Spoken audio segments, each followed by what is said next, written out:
ओम। सत्य को समझाया नहीं जा सकता, सत्य तो जागने से मिलता है। ओशो कहते हैं कठोपनिषद कोई ग्रंथ नहीं, एक ध्यान है। नमस्कार मित्रों, ज्ञान की ज्योति में आपका स्वागत है। मैं ज्ञानेंद्र बैसला आज की चर्चा शुरू करते हैं।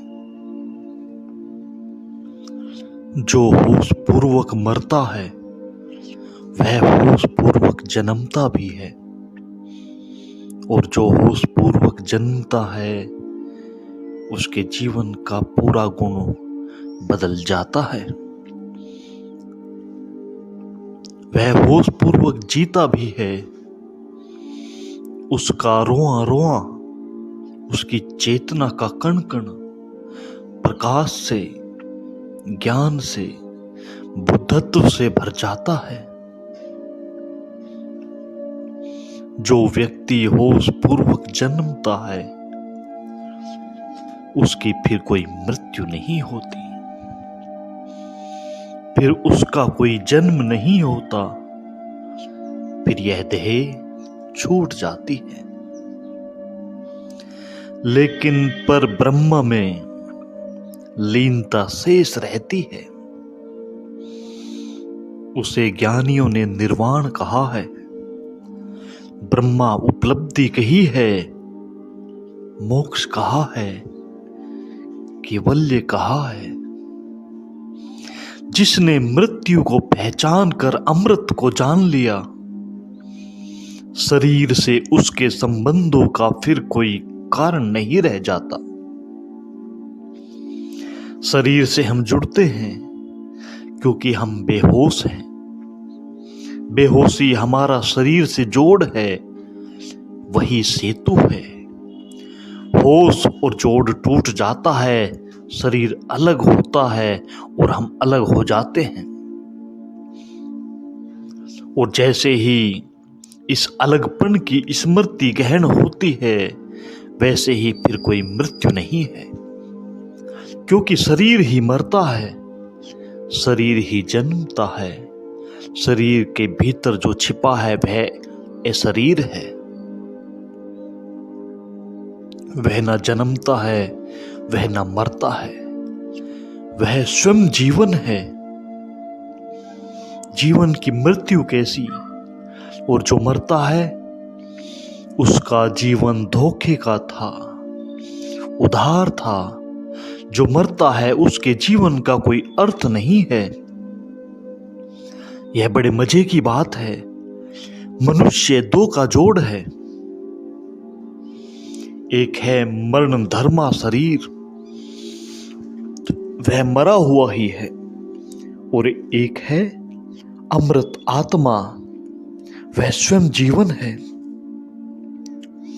आत्मा के जीवन की निकटता के कारण ही शरीर जीवित मालूम होता है।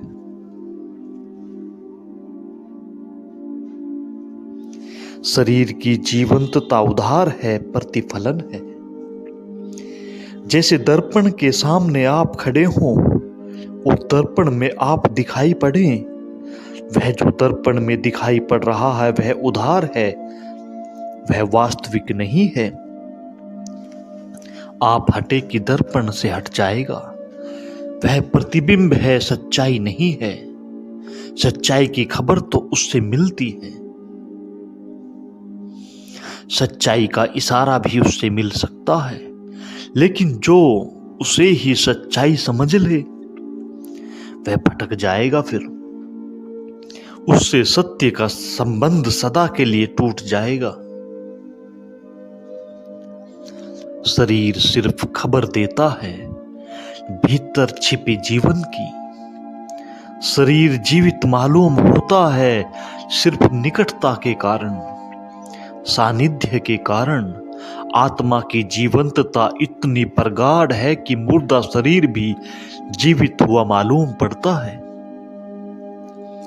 लेकिन जो इस शरीर के जीवन को ही जीवन समझ लेता है, वह जीवन को जानने से वंचित रह जाता है। मृत्यु में प्रवेश का अर्थ है दर्पण से हटकर मूल में प्रवेश। इस उपनिषद का सारभूत यही है। शेष तो कथा है, लेकिन शेष कथा भी बड़ी मधुर है और बहुत सी अनूठी बातों की सूचक है।